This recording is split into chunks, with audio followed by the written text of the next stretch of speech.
ಸಿದ್ದರಬೆಟ್ಟದಲ್ಲಿ ಈ ಬಾರಿ ಶಿವರಾತ್ರಿ ಹಬ್ಬದ ಜಾಗರಣೆಯನ್ನು ಧರ್ಮ ಪ್ರಚಾರ, ಧರ್ಮದ ಜಾಗೃತಿ ಹಾಗೂ ಜನರಿಗೆ ಆಧ್ಯಾತ್ಮಿಕ ಚಿಂತನೆಯನ್ನು ಮೂಡಿಸಬೇಕು ಎಂದು ಪ್ರಪ್ರಥಮವಾಗಿ ಸಿದ್ದರಬೆಟ್ಟದಲ್ಲಿ ಅದ್ದೂರಿ ಜಾಗರಣೆ ಕಾರ್ಯಕ್ರಮವನ್ನು ಹಮ್ಮಿಕೊಳ್ಳಲಾಗಿದೆ ಎಂದು ಬಾಳೆಹೊನ್ನೂರು ಕಾಸಾ ಶಾಖಾ ಮಠದ ಪೀಠಾಧ್ಯಕ್ಷರಾದಂತಹ ಶ್ರೀ ಶ್ರೀ ಶ್ರೀ ವೀರಭದ್ರ ಶಿವಾಚಾರ್ಯ ಸ್ವಾಮಿಗಳು ತಿಳಿಸಿದ್ದಾರೆ.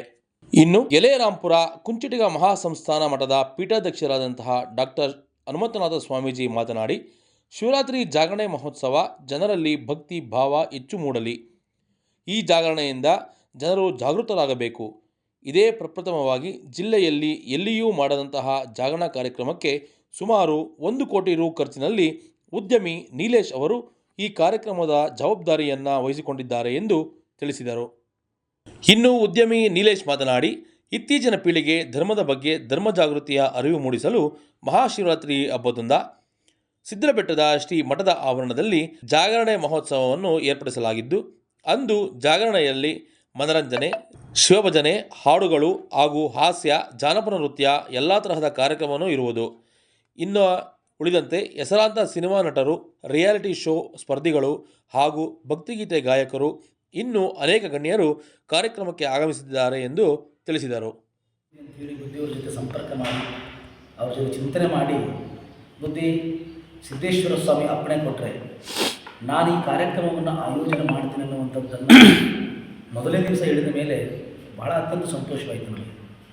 ಕಾರಣ ಏನು ಅಂತ ಹೇಳಿದ್ರೆ, ನಾವು ಈ ಹಿಂದೆ ತಮಗೆಲ್ಲ ತಿಳಿಸಿರುವ ಹಾಗೆ ನಮ್ಮ ಸಿದ್ದರಬೆಟ್ಟ ಕ್ಷೇತ್ರದೊಳಗೆ ದೊಡ್ಡ ಪ್ರವಾಸಿ ಕೇಂದ್ರದ ರೀತಿಯೊಳಗೆ, ಯಾಕಂದರೆ ಈಗಾಗಲೇ ಪ್ರವಾಸಿ ಕೇಂದ್ರದ್ದು ಇದೆ, ಇನ್ನು ಹೆಚ್ಚು ಪ್ರವಾಸಿಗರು ಮತ್ತು ಭಕ್ತರು ಈ ಕ್ಷೇತ್ರಕ್ಕೆ ಆಗಮಿಸಬೇಕು ಅನ್ನೋ ಹಿನ್ನೆಲೆಯಲ್ಲಿ ಒಂದು 100 ಅಡಿ ಎತ್ತರದ ಒಂದು ಲಿಂಗವನ್ನು ಸ್ಥಾಪನೆ ಮಾಡಿ, ಆ ಸ್ಥಾಪನೆ ಆದ ನಂತರ ನಿರಂತರವಾಗಿ ಶಿವರಾತ್ರಿ ಕಾರ್ಯಕ್ರಮವನ್ನು ಆ ಲಿಂಬಿನ ಮುಂಭಾಗದಲ್ಲಿ ಮಾಡಬೇಕು. ಹೇಗೆ ಆದಿ ಏನು ಶಿವನನ್ನ ಜಗ್ಗಿ ವಾಸುದೇವರು ಮಾಡ್ತಾಯಿದ್ದಾರೆ, ಆದಿನಾಥನ ಕೇಳಿ ಆದಿಶಿವನ ಒಂದು ಕಲ್ಪನೆ ಇದೆ ಹೇಗೆ, ಹಾಗೆ ನಮ್ಮ ಗ್ರಾಮೀಣ ಪ್ರದೇಶದಲ್ಲಿ ಎಲ್ಲರೂ ಅಲ್ಲಿ ಹೋಗಲಿಕ್ಕಾಗಲ್ಲ. ಆ ರೀತಿ ಒಂದು ಕಾರ್ಯಕ್ರಮವನ್ನು ಮುಂದೆ ಬರುವಂಥ ಅವಕಾಶ ಕೊಟ್ಟರೆ ಮಾಡಬೇಕು ಅಂತ ಒಂದು ಮನಸ್ಸಿನ ಚಿಂತನೆ ಇಟ್ಟುಬಿಟ್ರೆ ಇಷ್ಟು ಬೇಗ ಈ ಕಾರ್ಯಕ್ರಮ ಸಿದ್ದರಬೆಟ್ಟ ಕ್ಷೇತ್ರ ಆ ರೀತಿ ಆಯೋಜನೆ ಸಿದ್ದೇಶ್ವರ ಸ್ವಾಮಿ ಮಹೇಶ್ವರ ಮುಖಾಂತರವಾಗಿ ನಡೆಸಿಕೊಡ್ತಾನೆ ಅಂತ ಹೇಳಿ ನಾವು ಕನಸನ್ನು ನೆನೆಸ್ಕೊಂಡಿದ್ದಿಲ್ಲ. ಹಾಗಾಗಿ ಈ ಕಾರ್ಯಕ್ರಮಕ್ಕೆ ಅವಕಾಶವನ್ನು ಒದಗಿಸಿಕೊಡ್ತಕ್ಕಂಥ ಒಂದು ಈ ಕಾರ್ಯಕ್ರಮ ಆಯೋಜನೆಗೆ ಎಲ್ಲ ಸಂಕಲ್ಪಕ್ಕೆ ವ್ಯವಸ್ಥೆ ಮಾಡಿಕೊಟ್ಟಿರ್ತಕ್ಕಂಥ ನಮ್ಮ ಕ್ಷೇತ್ರದ ಸಿದ್ದೇಶ್ವರ ಸ್ವಾಮಿಗೆ ಮೊದಲನೇದಾಗಿ ಆತನಿಗೆ ದೀರ್ಘದಂಡ ನಾಮ ಸಮರ್ಪಣೆ ಮಾಡಿ ಆತನ ಆಶೀರ್ವಾದ ಮೇಲೆ ಇವತ್ತು ಈ ಕಾರ್ಯಕ್ರಮವನ್ನು ಸಂಯೋಜನೆ ಮಾಡಿ ಇದರ ಸಾರಥ್ಯವನ್ನು ವಹಿಸಿಕೊಂಡಿರ್ತಕ್ಕಂಥ ನೀಲೇಶ್ವರರು ಸಹಿತ ಅವರಿಗೆ ಅಭಿನಂದನೆ ಸಲ್ಲಿಸ್ತೇವೆ. ಪರಮ ಪೂಜ್ಯರು ಹೇಳಿದ ಹಾಗೆ ಒಂದು ಗ್ರಾಮೀಣ ಪ್ರದೇಶದ ಸಣ್ಣ ಹಳ್ಳಿಯಲ್ಲಿ ಹುಟ್ಟಿ ಇವತ್ತು ಈ ರೀತಿಯಾಗಿ ದೊಡ್ಡ ದೊಡ್ಡ ಹುದ್ದೆಗಳನ್ನು ಸಂಪರ್ಕ ಮಾಡಲು ಹುದ್ದೆ ಅಲಂಕರಿಸಿ ಇವತ್ತು ಈ ರೀತಿಯಾಗಿ ಬೆಳೆದಿರ್ತಕ್ಕಂಥದ್ದು ಭಾಳ ಅತ್ಯಂತ ನಮಗೆ ಸಂತೋಷವನ್ನು ತಂದಿದೆ. ಈ ಥರದ ಧಾರ್ಮಿಕ ಚಿಂತನೆ ಇರ್ತಕ್ಕಂಥ, ಧರ್ಮದ ಬಗ್ಗೆ ಕಳಕಳಿ ಇರ್ತಕ್ಕಂಥ, ನಾನೇನಾದರೂ ಸಮಾಜಕ್ಕೆ, ದೇಶಕ್ಕೆ, ನಮ್ಮ ಸಂಸ್ಕೃತಿಗೆ ನಾನೇನಾದರೂ ಸೇವೆ ಮಾಡ್ತೀನಿ. ಆಚಾರ ಜೊತೆಗೆ ವಿಚಾರ ಜೊತೆಗೆ ಪ್ರಚಾರ ಭಾಳ ಮುಖ್ಯ ಆಗ್ತದೆ. ನಾವೆಷ್ಟು ಖರ್ಚು ಮಾಡಿದ್ವಿ, ಎಷ್ಟು ಕೋಟಿ ಖರ್ಚಾಯಿತು ಅನ್ನೋದಕ್ಕಿಂತ ಹೆಚ್ಚಾಗಿ ಎಷ್ಟು ಜನ ಬಂದಿದ್ರು ಅನ್ನುವಂಥದ್ದನ್ನು ಭಾಳ ಮುಖ್ಯ ಆಗ್ತದೆ. ಇವತ್ತು ಶಿವರಾತ್ರಿ ಅಂದರೆ ಇದೆಲ್ಲ ಉಪವಾಸ ಇರೋದು, ವ್ರತಗಳನ್ನು ಮಾಡಿ ದೇವಸ್ಥಾನಗಳಲ್ಲಿ ಭಜನೆ ಹರಿಕಥೆಗಳನ್ನು ಮಾಡುವಂಥ ಒಂದು ಕಾಲಘಟ್ಟ ಇತ್ತು. ಇವತ್ತು ಬದಲಾಗಿದೆ. ಜನರನ್ನ ಭಕ್ತಿ ಸಾಗರದಲ್ಲಿ ಕೊಂಡೊಯ್ಯಬೇಕು ಅಂತೇಳಿದರೆ ವಿಭಿನ್ನ ಪ್ರಯತ್ನಗಳು ಭಾಳ ಮುಖ್ಯ ಆಗ್ತದೆ. ಅಂಥ ಸಂದರ್ಭಗಳಲ್ಲಿ ನಾನು ಪರ್ವ ಗ್ರೂಪ್ನ ಅಧ್ಯಕ್ಷ ನೀಲೇಶ್ ಮಾತಾಡ್ತಾ ಹೀಗೇನೆ, ಯಾಕೆ ನಾವು ಒಂದು ಸಿದ್ದರಬೆಟ್ಟದಲ್ಲಿ ಒಂದು ಈವೆಂಟನ್ನು ಮಾಡಬಾರ್ದು ಅಂತ. ನಾನು ಪ್ರಾರಂಭದಲ್ಲಿ ಅವೆಲ್ಲ ಬೇಡ, ಯಾರನ್ನೂ ಕೂಡಿಸಿ ನೃತ್ಯ ಮಾಡಿಸಿ ಕಳಿಸುವಂಥದ್ದು ಬೇಡ, ಸಂಸ್ಕೃತಿಗೆ ಎಲ್ಲೋ ಒಂದು ಕಡೆ ನಮ್ಮ ಆಚಾರ ವಿಚಾರಕ್ಕೆ ಧಕ್ಕೆ ಬರುತ್ತೆ ಅಂತ. ಇಲ್ಲ ಒಳ್ಳೊಳ್ಳೆಯ ತತ್ವಚಿಂತನೆ, ತತ್ವಪದಗಳನ್ನು ಮತ್ತು ಜಾನಪದ ರೂಪದಲ್ಲಿ ವಿಶೇಷವಾಗಿ LED ಲೇಸರ್ ಶೋನಲ್ಲಿ ಶಿವನ ಮತ್ತು ನಂದಿ ಭಗವಂತನನ್ನು ತೋರಿಸುವಂಥದ್ದು ಆಗಬೇಕಾಗತ್ತೆ ಅಂತೇಳಿ ಚರ್ಚೆ ಮಾಡಿದಾಗ ಇದರ ಕಾರ್ಯಕ್ರಮದ ಸಂಪೂರ್ಣ ಅಧ್ಯಕ್ಷತೆಯನ್ನು, ಉದ್ಘಾಟನೆಯನ್ನು ಈ ಕ್ಷೇತ್ರದ ಜನಪ್ರಿಯ ಶಾಸಕರು, ಕರ್ನಾಟಕ ಸರ್ಕಾರದ ಗೃಹ ಮಂತ್ರಿಗಳಂತ ಡಾಕ್ಟರ್ ಜಿ ಪರಮೇಶ್ವರ್ ಅವ್ರನ್ನ ನಾವು ಪೂಜ್ಯರು ನೀಲೇಶ್ವರು ಭೇಟಿ ಮಾಡಿ, ನೀವು ಕನಿಷ್ಠ 2-3 ಗಂಟೆ ನಾವು ಇಲ್ಲಿರಬೇಕು ಕಾರ್ಯಕ್ರಮದಲ್ಲಿ ಅಂತೇಳಿ ಒಪ್ಪಿಗೆ ಕೊಟ್ಟ ಮೇಲೆ ನಾವು ಕಾರ್ಯಕ್ರಮವನ್ನು ಮಾಡಲಿಕ್ಕೆ ಸಹ ತಯಾರು ಮಾಡ್ಕೊಂಡ್ವಿ.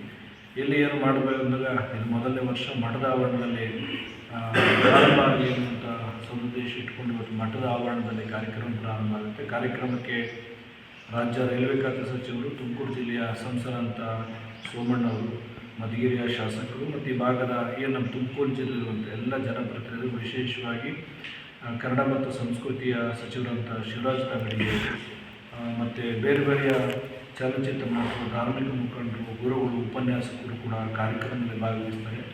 ಸಂಕ್ಷಿಪ್ತವಾಗಿ ನಿಮ್ಮೆಲ್ಲರಿಗೂ ಹೇಳುವಂಥದ್ದು ಇಷ್ಟೇ, ನೀವು ಯಾವ್ಯಾವ ರೂಪದಲ್ಲಿ ಪ್ರಚಾರವನ್ನು ಮಾಡಲಿಕ್ಕೆ ಸಾಧ್ಯ. ನಮಗೆ 14ರವರೆಗೂ ಪ್ರಚಾರ ಚೆನ್ನಾಗಾದರೆ ಪ್ರೇರಣೆಗಳಿದ್ದಾವೆ. ಪ್ರತಿದಿನ ಗುರುಸಿದ್ದೇಶ್ವರರ ಪವಾಡಗಳು ಪ್ರತಿದಿನ ನಡೀತಾ ಇದೆ. ಅಂಥ ಜಾಗದಲ್ಲಿ ನಾವು ಯಾಕೆ ನಮ್ಮ ಸುತ್ತಮುತ್ತಲಿನ ಜನರಿಗೆ ಧರ್ಮದ ಜಾಗೃತಿನ ಶಿವರಾತ್ರಿ ಮುಖಾಂತರ ಯಾಕೆ ನೀಡಬಾರದು ಅಂತ ಈ ಕಾರ್ಯಕ್ರಮವನ್ನು ನಾವು ಯೋಚನೆ ಮಾಡಿ ಈ ಕಾರ್ಯಕ್ರಮವನ್ನು ಆಯೋಜನೆ ಮಾಡ್ತಾ ಇದ್ದೇವೆ. ಈ ಕಾರ್ಯಕ್ರಮಕ್ಕೆ ನಮಗೆ ಮೀಡಿಯಾ ಪಾರ್ಟ್ನರ್ ಆಗಿ ನಮಗೆ ಸುವರ್ಣ ನ್ಯೂಸ್ ಅವರು ಒಪ್ಕೊಂಡಿದ್ದಾರೆ. ಅವರು ಆದಷ್ಟು ನೇರ ಪ್ರಸಾರವನ್ನು ಮಾಡೋದಕ್ಕೆ ಇದು ಮಾಡ್ತೀನಿ ಅಂತ. ನಮಗೆ ಈ ಬಾರಿ ಸ್ವಲ್ಪ ತಡವಾಯಿತು ಆಯೋಜನೆ ಮಾಡೋದ್ರಲ್ಲಿ, ಮತ್ತು ಕೆಲವೊಂದು ವ್ಯವಸ್ಥೆಗಳು ನಮಗೆ ಅನುಭವ ಇಲ್ಲದೆ ಇರೋದ್ರಿಂದ ಸ್ವಲ್ಪ ಡಿಲೇ ಆಯಿತು. ಇದನ್ನು ನಾವು ಇನ್ನೂ ತುಂಬ ದೊಡ್ಡದಾಗಿ ಮಾಡಬೇಕು ಅಂತ ಆಯೋಜನೆ ಮಾಡೋದಕ್ಕೆ ಪ್ಲಾನ್ ಮಾಡಿದ್ದೀವಿ. ಇದು ಪ್ರಪ್ರಥಮವಾಗಿರೋದ್ರಿಂದ ಕೆಲವು ತಪ್ಪು ಒಪ್ಪುಗಳನ್ನು ನಾವು ಸರಿಪಡಿಸ್ಕೊಳ್ಳೋದಕ್ಕೆ ಒಂದು ಚಿಕ್ಕ ಮಾಡೆಲ್ನ ರೆಡಿ ಮಾಡ್ಕೋಬೇಕು ಅಂತ ಈ ವರ್ಷ ನಾವು ನಮ್ಮ ಮಠದ ಆವರಣದಲ್ಲೇ ಮಾಡಬೇಕು ಅಂತ ತೀರ್ಮಾನ ಮಾಡಿದ್ದೀವಿ.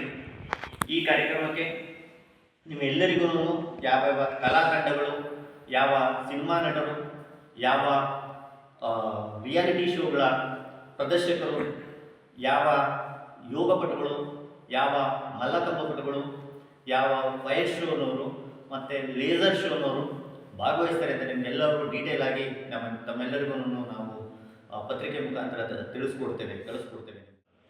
ಗಂಧರ್ವ ಈವೆಂಟ್ ಈ ಒಂದು ಕಾರ್ಯಕ್ರಮ ಆಯೋಜನೆ ಮಾಡ್ತಾ ಇದ್ದೀವಿ. ಈ ಈವೆಂಟಲ್ಲಿ ಏನೇನು ಇರುತ್ತೆ ಎಕ್ಸ್ಪ್ಲೈನ್ ಮಾಡಿ ಅಂತ ಹೇಳಿದ್ದಾರೆ. 6 ಗಂಟೆ, ಸಂಜೆ 6 ಗಂಟೆಯಿಂದ ಬೆಳಗ್ಗೆ 6 ಗಂಟೆವರೆಗೂ ಅಂತ ಪ್ಲಾನ್ ಮಾಡಿದ್ದೀವಿ. ಆ 6 ಗಂಟೆಯಲ್ಲಿ ಮೊದಲಿಗೆ ಕಾರ್ಯಕ್ರಮದ ಪ್ರಾರಂಭ ಗುರುಗಳು ಏನು ಆದೇಶ ಮಾಡ್ತಾ ಅದ್ರ ಮೇಲೆ ಸ್ಟಾರ್ಟ್ ಆಗುತ್ತೆ. ಎಂಟರ್ಟೈನ್ಮೆಂಟ್ ಅಂದರೆ ನೀವು ಕಾಮನ್ನಾಗಿ ಯೋಚನೆ ಮಾಡೋದು, ಏನೋ ಬರ್ತಾರೆ, ಯಾರೊಬ್ಬರು ಏನೋ ನುಡಿಸ್ತಾರೆ, ಏನೊಬ್ರು ಆಡ್ತಾರೆ, ಏನೊಬ್ರು ಡ್ಯಾನ್ಸ್ ಮಾಡ್ತಾರೆ ಅನ್ನೋದು ಮಾತ್ರ ಗಣನೆಗೆ ಬರುತ್ತೆ.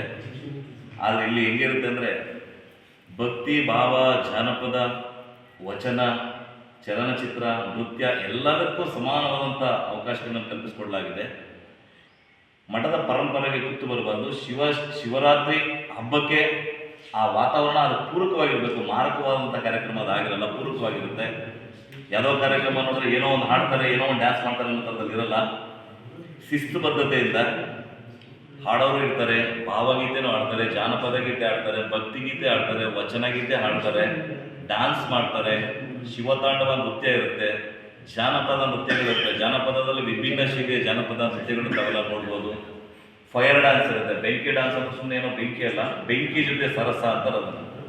ಅದನ್ನು ಜನಗಳು ನೋಡಿದಾಗ ಹೆಂಗೆ ಮುಟ್ಟಿಸ್ಬೇಕು, ಯಾವ ಥರ ನೋಡಿದಾಗ ಜನಗಳ ಮನಸ್ಸಲ್ಲಿ ಉಳಿಬೇಕು ಅನ್ನೋ ಕಾರ್ಯಕ್ರಮ ಇರ್ತದೆ. ಜೊತೆಗೆ ಲೇಸರ್ ಶೋ ನಿಮ್ಮ ಗಮನ ಗೊತ್ತಿರುತ್ತೆ ಹೆಂಗಿರುತ್ತೆ ಅಂತ. ಬೃಹತ್ತಾದಂಥ ಒಂದು ಪರದೆ ಮೇಲೆ ಲೇಸರ್ ಶೋ ವ್ಯವಸ್ಥೆ ಮಾಡಲಾಗಿದೆ. ಖ್ಯಾತ ನಿರೂಪಕರು ಬರ್ತಾರೆ. ಉದಾಹರಣೆಗೆ ಅನುಶ್ರವರು ಈ ಒಂದು ಕಾರ್ಯಕ್ರಮಕ್ಕೆ ಬರ್ತಾ ಇದ್ದಾರೆ. ಕಂಬದರಂಗಯ್ಯ ಟೀಮ್ ಅವರು ಕಾರ್ಯಕ್ರಮದಲ್ಲಿ ನೀಡ್ತಾ ಇದ್ದಾರೆ. ಅನುರಾಧ ಭಟ್ ಅವರು ಬರ್ತಾ ಇದ್ದಾರೆ. ಜಗ್ಗೇಶ್ ಅವರು ಬರ್ತಾ ಇದ್ದಾರೆ. ಖಂಡಿತವಾಗಿಯೂ ಬರ್ತಾರೆ. ಅವರು ಎಲ್ಲರನ್ನೂ ಕರೆತರುವಂಥ ಪ್ರಯತ್ನನ ಬಹಳ ದೂರ ದೇಶದಲ್ಲಿದ್ರೂ, ಬಹಳ ಬ್ಯುಸಿಯಾಗಿದ್ರೂ, ಬಹಳ ಹತ್ತಿರದಲ್ಲಿ ನಿಂತ್ಕೊಂಡು ನಮ್ಮ ನೀಲೇಶ್ ಅವರು ವ್ಯವಸ್ಥೆ ಮಾಡ್ತಾ ಇದ್ದಾರೆ. ಆಲ್ಮೋಸ್ಟ್ ಎಲ್ಲ ಚಲನಚಿತ್ರರಂಗದ ಮೇಜರ್ ಆರ್ಟಿಸ್ಟ್ಗಳನ್ನ ಅಟ್ಲೀಸ್ಟ್ ಒಂದು 200-300 ಕರೆತರುವಂಥ ಪ್ರಯತ್ನ ಖಂಡಿತವಾಗಿ ಹಾಗೆ ಆಗುತ್ತೆ. ಈಗ ಆಲ್ರೆಡಿ ಮಾತಾಡೋದಂಗೆ ಶಿವರಾಜ್ ಕುಮಾರ್ ಅವ್ರ ಹತ್ರನೂ ಮಾತಾಡಿದೆ. ಅವರ ಡೇಟ್ ಸಮಸ್ಯೆಯಿಂದಾಗಿ ಸ್ವಲ್ಪ ಹೆಚ್ಚು ಕಮ್ಮಿ ಆಗ್ತಾ ಇದೆ. ಶಿವರಾಜ್ ಕುಮಾರ್ ಅವರು ಜೊತೆಗೆ ರವಿಚಂದ್ರನ್ ಅವರು ಅಪ್ರೋಚ್ ಮಾಡಿದ್ವಿ. ಡಿಪೆಂಡ್ಸ್ ಡೇಟ್ ಉದ್ದೇಶಪೂರ್ವಕವಾಗಿ ಎಲ್ಲ ವ್ಯವಸ್ಥೆ ಆಗಿರೋದ್ರಿಂದ ಕೇಳಿದ್ದೀವಿ. ಬರೋ ಸಾಧ್ಯತೆಗಳು ಬಹಳ ಇದೆ. ಜೊತೆಗೆ ಡಾಲಿ ಅವರು ಹೇಳಿದಂಗೆ ನಮ್ಮ ಸಾಹೇಬರಿಗೆ ಭಾಳ ಹತ್ತಿರದವರು, ಅವರೇನು ಫೋನ್ ಮಾಡಿದ್ರು ಬರ್ತಾರೆ. ಡಾಲಿ ಅವರು ಸಹನೂ ಬರ್ತಾರೆ. ಮತ್ತು ಕಲಾವಿದರಿಗೆ ಸಂಬಂಧಪಟ್ಟಂಗೆ ಎಲ್ಲ ವಿಶೇಷವಾದಂಥ ಕಲಾವಿದರು, ಅಂತಾರಾಷ್ಟ್ರೀಯ ಮಟ್ಟದಲ್ಲಿ ನೃತ್ಯವನ್ನು ನೀಡುವಂಥ ನೃತ್ಯಗಾರರು.